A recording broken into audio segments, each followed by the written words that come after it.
तो गाइज ये है स्कोडा की काइलैक। 7.5 लाख रुपए से स्टार्ट हो जाती है और गाड़ी का टॉप एंड वेरिएंट 14.5 लाख रुपए के अंदर में जाता है। बेस वेरिएंट के अंदर में कोई आप लोग को ऑटोमेटिक ट्रांसमिशन नहीं मिलता है, बट टॉप एंड वेरिएंट के अंदर में मतलब बेस को छोड़ के उसके ऊपर सभी वेरिएंट के अंदर में आपको ऑटोमेटिक ट्रांसमिशन मिल जाता है।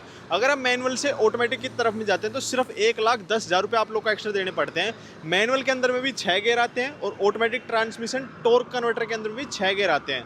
आज मैं ये मैनुअल ट्रांसमिशन चला रहा हूँ और एक ही इंजन गाड़ी के अंदर में आता है 1 लीटर का टर्बोचार्ज पेट्रोल इंजन।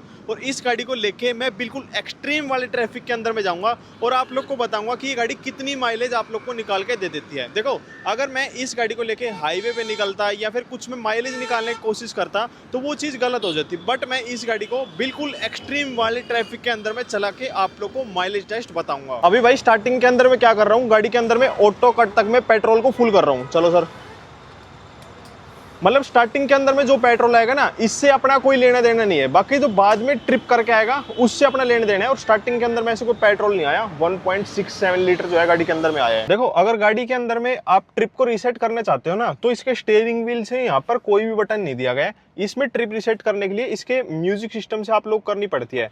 यहाँ से हमें कार्स में जाना पड़ेगा, कार्स के बाद नीचे जाना पड़ेगा इंस्ट्रूमेंट क्लस्टर में, उसके बाद ये सिंस स्टार्ट है और सिंस लॉन्ग टर्म है, मतलब रीसेट सिंस लॉन्ग टर्म है। मैं इसको रीसेट कर देता हूँ, स्टार्ट वाली भी, और जो लॉन्ग टर्म है इसको भी मैं यहाँ से रीसेट कर देता हूँ। अरे रुक जा भाई, हो जा। ट्रिप रीसेट करने के बाद में यहाँ तो आप इसके इंस्ट्रूमेंट क्लस्टर के अंदर में देख सकते हो, या फिर सारा डाटा क्या है इसकी टच स्क्रीन के अंदर में आ जाता है। जैसे आप इसको राइट में स्वाइप करोगे तो देखो यहाँ पे ड्राइविंग डाटा आ रहा है। अब ड्राइविंग डाटा पे हम जैसे क्लिक करेंगे तो सिन स्टार्ट यहाँ पे आ रहा है, सिंस रिफ्यूल आ रहा है और लॉन्ग टर्म आ रहा है। अगर हम लॉन्ग टर्म यहाँ पे खोलेंगे तो देखो 4 किलोमीटर अपनी गाड़ी चल चुकी है, 9 किलोमीटर पर लीटर यहाँ पे माइलेज दिखा रही है। 19 मिनट से गाड़ी यहाँ पे स्टार्ट है और चल रही है, मतलब 9 किलोमीटर 4 किलोमीटर में 19 मिनट। तो आप लगा लो कि गाड़ी पूरे ट्रैफिक के अंदर, हैवी वाले ट्रैफिक के अंदर में चलने लग रही है। देखो, पेट्रोल गाड़ियों का अगर आप अच्छा वाला माइलेज टेस्ट करना चाहते हो ना, तो उसको बिल्कुल सिटी या ट्रैफिक के अंदर में चलाओ, क्योंकि वहां पे गाड़ी क्या है, बिल्कुल कम से कम माइलेज निकाल के देगी। अब कल को आप गाड़ी को परचेज करते हैं, फिर जो मैंने मान लो हाईवे के ऊपर माइलेज निकाली, वो आप सिटी में चला के कम निकलती है तो आप मुझे ही गाड़ी दोगे। तो इस वजह से मैं कर क्या रहा हूँ कि इसको बिल्कुल हैवी ट्रैफिक के अंदर में इस गाड़ी का माइलेज टेस्ट कर रहा हूँ, क्योंकि जो ये माइलेज निकल के मिले वो बिल्कुल एक्चुअल आप लोग को निकल के मिले। और ट्रैफिक देखो, यहीं से ही बिल्कुल लगना स्टार्ट हो चुका है और ये तगड़ा वाला ट्रैफिक रहता है, बिल्कुल बम्पर टू बम्पर। जो लोग भाई अपने गुड़गांव वाले एरिया के अंदर में रहते हैं उनको पता होगा कि टोल के बाद और गुड़गांव तक में पूरा हैवी ट्रैफिक। और सदर बाजार में गाड़ी को लेके जाऊंगा मैं। 33 डिग्री सेल्सियस यहाँ पे टेम्परेचर है। 2 जने हम गाड़ी के अंदर में बैठे हुए हैं और गाड़ी का जो टेम्परेचर है बिल्कुल लो पे मैंने कर रखा है और जो फैन की स्पीड है वो डिसेंट सी मैंने यहाँ पे रख रखी है। एक चीज मुझे इस गाड़ी के बारे में भाई अच्छी लगी है, जितना मैंने इस गाड़ी को अभी तक में चलाया है, कि गाड़ी का जो एसी है ना वो काफी ज्यादा अच्छा है। मतलब धूप में भी खड़ी रहती है, उसके बाद एसी ऑन करो तो गाड़ी एकदम में चिल्ड मार देती है। एकदम में इतनी खैर लगती है 5-7 मिनट, बट वो क्या है, एसी काफी अच्छा है। इस गाड़ी के अंदर में लगा है 1 लीटर का टर्बोचार्ज पेट्रोल इंजन, जो निकालता है 114 bhp और 178 Nm का टॉर्क। और भाई ये गाड़ी सिर्फ टर्बोचार्ज इंजन के अंदर में आती है, कोई गाड़ी के अंदर में नेचुरल इंजन या फिर डीजल इंजन नहीं आता है। और फिलहाल में मैं मैनुअल ट्रांसमिशन यहाँ पे चला रहा हूँ। इंडिया के अंदर में अभी भी लोग भाई ज्यादातर क्या है, मैनुअल ट्रांसमिशन लेना पसंद करते हैं, बट मेरी राय आप लोगों से ये है, अगर आप गाड़ी ले रहे हो तो उसमें 60 से 70 हजार रुपए एक्स्ट्रा डाल के उसमें ऑटोमेटिक ट्रांसमिशन ले लो। भाई बड़ा सुख देती है ट्रैफिक के अंदर में और चलाने में भी काफी ज्यादा मजा आता है। बट आपको मैनुअल का बताता हूँ भाई क्या सीन है। देखो, अगर आप मारुति की गाड़ियों से इस गाड़ी के ऊपर में शिफ्ट हो रहे हो या फिर हुंडई से इस गाड़ी के ऊपर में शिफ्ट हो रहे हो, तो इस गाड़ी की जो क्लच है वो भाई काफी ज्यादा लाइट यहाँ पे दे रखी है, बिल्कुल स्मूथ सी दे रखी है मतलब। और जो गाड़ी के अंदर में क्लच का ट्रेवल भी है, यानी कि क्लच कितनी दबती है वो इतनी ज्यादा नहीं दबती है, बिल्कुल कम ट्रेवल है, यानी कि इसके मैनुअल ट्रांसमिशन के अंदर में आपको इतनी ज्यादा फटीग फील नहीं होगी। अब दूसरी चीज, जैसे जो गाड़ी के अंदर में गियर शिफ्टिंग है, कई गाड़ियों के अंदर में क्या होते हैं भाई, काफी ज्यादा लंबे लंबे थ्रोज होते हैं, बट इस गाड़ी के अंदर में वो वाले सीन भी नहीं है, कोई लंबे थ्रोज नहीं है, बिल्कुल छोटे छोटे थ्रोज दे रखे हैं। गाड़ी को मैनुअल में चलाने भाई काफी ज्यादा मजा आता है। और भाई एक और चीज है, जैसे देखो, जैसे इसके जो गियर शिफ्टिंग होती है ना, जैसे स्कोडा या फिर फोक्सवैगन की गाड़ियों में होता क्या है, हर एक पैनल या हर एक चीज, डोर वगैरह कुछ देखो तो सब कुछ टाइट टाइट सा फील होता है।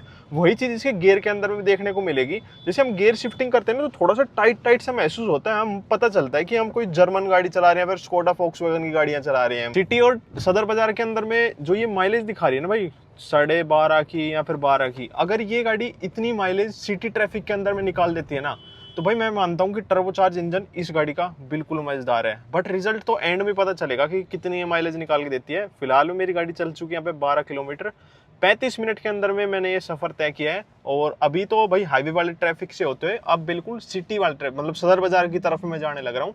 और सिटी के अंदर में तो आपको पता ही है भाई, भर भर के ट्रैफिक ही ट्रैफिक रहता है। मेरी गाड़ी स्टार्टिंग के अंदर में भी 450 किलोमीटर की रेंज दिखा रही थी, और 13 किलोमीटर चलने के बाद भी, ट्रैफिक में चलने के बाद भी 450 किलोमीटर की यहाँ पे रेंज दिखाने लग रही है।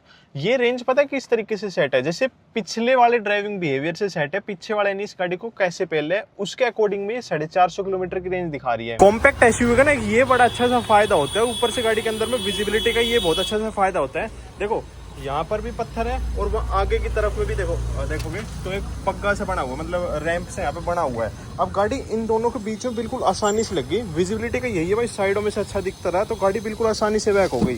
और ऐसे भीड़ भाड़ वाले इलाके के अंदर में ऐसी अच्छी विजिबिलिटी और एक कॉम्पैक्ट एसयूवी के लेकर निकलते हो ना, तो भाई एक अलग ही मजा से रहता है। जो स्टार्टिंग में स्कोडा या फॉक्सवैगन की गाड़ी चलाते हैं ना, तो उसको एक इंडिकेटर में और वाइपर में थोड़ा सा डिफिकल्टी हो सकती है। देखो जैसे इसके वाइपर है वो यहाँ से चलते हैं, और जो इंडिकेटर वगैरह वो इधर से दिए जाते हैं, और लैंप के कंट्रोल इस साइड में है। अब मुझे भाई वाइपर चलाना है तो इसको कर लेते हैं ये ऐसे। स्प्रे भाई काफ़ी ज़्यादा अच्छी आ रही है, और वाइपर भी बिल्कुल बढ़िया काम कर रहे हैं, एकदम मतलब क्लियर से कर रहे हैं चीज़ों को। ये बहुत सही चीज़ है इसकी। और गाड़ी मेरी 15 किलोमीटर चल चुकी है, 18 किलोमीटर पर आवर की एवरेज स्पीड रही है। 1 घंटे के अंदर में 15 किलोमीटर चली है, देख लो अब आपको। और फ्यूल कंजप्शन आ रहा है 10.4 का। देखो गाड़ी में स्टार्टिंग से मैं आप लोग को बताता हूँ एक चीज। अभी जैसे मैं गाड़ी का फर्स्ट गियर डालता हूँ ना, तो नॉर्मली जिन गाड़ियों के अंदर में बैक गियर यहाँ आगे की तरफ में नहीं होता ना, उनके अंदर में क्या होता है, थोड़ा फर्स्ट गियर लगाते हैं तो आपको फील आती है कि हाँ भाई गाड़ी फर्स्ट गियर में डल गई। बट इस गाड़ी के अंदर में फर्स्ट गियर जैसे आप डालते हैं तो कुछ ऐसी फील आती है कि थर्ड गियर में डल गई। तो वो तो नॉर्मल आदत की बात है, ऐसा कुछ बुरा नहीं है, कोई अच्छा नहीं है भाई, ठीक है ये चीजें। बैक गियर लगाने तो गाड़ी के अंदर में दबा के और इस तरीके से गाड़ी के अंदर बैक गियर डलता है। अब मुद्दे की बात यह है, जैसे गाड़ी के अंदर में फर्स्ट गियर डाल के गाड़ी को चलाना स्टार्ट करता हूँ, जैसे देखो चलाना मैंने यहाँ पे स्टार्ट किया, लगभग 2200 का आरपीएम चलेगी। अब जैसे मैं गाड़ी का सेकंड गियर डालता हूँ ना, तो हल्की सी गाड़ी स्लो होती है, बट जैसे ही 1700-1800 आरपीएम पे जाके पहुंचती है गाड़ी, वैसे ही गाड़ी के अंदर में सडन सी पावर आ जाती है। सिर्फ ये मुझे महसूस सेकंड गियर में हुआ, जैसे फर्स्ट से आप सेकंड गियर में शिफ्ट करते हैं ना, तो तभी ये महसूस हुआ है। बाकी हर एक गियर प्रॉपरली यहाँ पे काम करते हैं। और एक और चीज़ है, जैसे आप गाड़ी का थर्ड गियर डालते हैं ना, तो इसमें भी लगने में मुझे थोड़ा सा टाइटपन सा महसूस हुआ है। या तो भाई वो आदत की बात हो सकती है, या फिर गाड़ी में कोई बात हो सकती है। मुझे ऐसा लग रहा है कि वो सिर्फ आदत की ही बात है, क्योंकि मैं दूसरी फिलहाल मैं हुंडई गाड़ी चला रहा हूँ। हुंडई गाड़ी से मैं इसके ऊपर में शिफ्ट हुआ हूँ, तो दोनों की ड्राइविंग बिहेवियर बिल्कुल अलग है। उसके अंदर में गियर शिफ्टिंग अलग तरीके से होते हैं, और इसमें कुछ अलग तरीके से यहाँ पे महसूस हो रहे हैं। बाकी इसके अंदर में गियर शिफ्टिंग जैसे फिफ्थ का मैंने बताया, कोई अच्छा नहीं है, कोई इसके अंदर में बुरा नहीं है, बस थोड़े से टाइटर की साइड में वो शिफ्ट होते हैं। ब्रेकिंग, हैंडलिंग, सस्पेंशन, सारी चीजें गाड़ी के अंदर बहुत ज्यादा अच्छी है, और गाड़ी के अंदर में कोई भी भाई बॉडी रोल महसूस नहीं होता है। ये टेस्ट पूरा ट्रैफिक के अंदर में हो रहे हैं, तो जो ये मैं माइलेज निकाल के दे रहा हूँ ना, ये बिल्कुल गंदी वाली माइलेज है।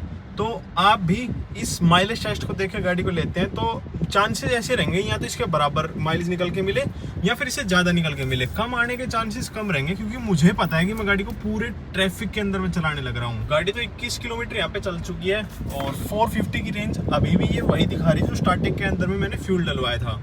और माइलेज जो अपनी गाड़ी दिखा रही है 10.4 का। इतने सारे ट्रैफिक के चलने के बाद में 27 किलोमीटर 9.9 की माइलेज, 20 किलोमीटर पर आवर की एवरेज स्पीड, और 1.5 घंटा 27 किलोमीटर। देख लो अब इतना ट्रैफिक था। अब थोड़ा सा खुला रोड जो है यहाँ पे आया है, अब बिल्कुल बढ़िया तरीके से चल रही है। भाई इस गाड़ी की ना एक और चीज़ मुझे बड़ी अच्छी लगी है कि गाड़ी चलती बड़ी स्मूथ है। चाहे इसके पिलर्स हो, कहीं से भी कोई भी आवाज़ नहीं आती, ना गाड़ी के अंदर में इंजन की नॉइस आती है, ना फिर गाड़ी के अंदर में कोई टायरों की नॉइस आती है। बट अब एक चीज़ देखो, गाड़ी जैसे 90 की स्पीड पे जाती है ना, तब गाड़ी का क्या है, 2000 आरपीएम पे टच हो जाती है। अब जैसे 90 से ऊपर जाएगी तो 2000 आरपीएम से ऊपर की तरफ में चली जाती है। और 6th गियर की बात कर रहा हूँ, टॉप गियर के अंदर मैंने गाड़ी को डाल रखा है। गाड़ी मेरी चल चुकी है 30 किलोमीटर, एवरेज स्पीड रही है 21 की, इतने देर में हमने चलाई है। और फ्यूल कंजप्शन दिखा रही है 10.2 की। अब देखते हो क्या भाई ये सच दिखा रही है या फिर नहीं दिखा रही है। फ्यूल स्टेशन के ऊपर में हम आ चुके हैं, अब डलवाते हैं गाड़ी के अंदर में पेट्रोल। दोबारा से पेट्रोल पंप के ऊपर में आ चुके हैं, अब दोबारा से गाड़ी के अंदर में ऑटो कट तक पेट्रोल फुल करा देंगे। चलो भाई कर दो स्टार्ट। ऑन कर दिया है, और यहाँ पे भी अपनी जो है रीडिंग चालू हो चुकी है। आवाज़ तो आने लगी है वैसे, जैसे ऊपर ही है, पर देखते हैं कितना जाता है ये। ऑटो कट हो गया है, और अपनी गाड़ी के अंदर में फ्यूल आया है 3.05 लीटर। 313 का। वैसे तो भाई डिवाइड करने की कोई जरूरत है नहीं, क्योंकि सीधा का सीधा हिसाब है, 30 किलोमीटर चली है और गाड़ी में 3 लीटर जो है फ्यूल आया है, इस हिसाब से 10 की माइलेज इस गाड़ी ने मुझे निकाल के दी है। और जैसा मैंने आप लोगों को गाड़ी की स्क्रीन के अंदर में दिखाया था कि ये 10.2 की ही माइलेज मुझे दिखाने लग रही थी, तो इसकी जो स्क्रीन है उसके अंदर में बिल्कुल एग्जैक्ट माइलेज जो है गाड़ी दिखाती है। अब ये माइलेज टेस्ट मैंने बिल्कुल भरे वाले ट्रैफिक के अंदर में किया था, जैसे आप लोगों ने वीडियो के अंदर देखा, सदर बाजार इसको लेकर गया था और बिल्कुल बम्पर टू बम्पर वाले ट्रैफिक के अंदर मैंने इस गाड़ी को चलाया था, तो इस गाड़ी ने मुझे 10 की माइलेज निकाल के दी। अगर हम इस गाड़ी को लेके हाईवे पे चलाते हैं तो ये आराम से मैं मानता हूँ कि 17 से 19 किलोमीटर पर लीटर की ये गाड़ी माइलेज निकाल के दे देगी, वरना 16 तो ये बिल्कुल आराम से आप लोग को निकाल के दे देगी।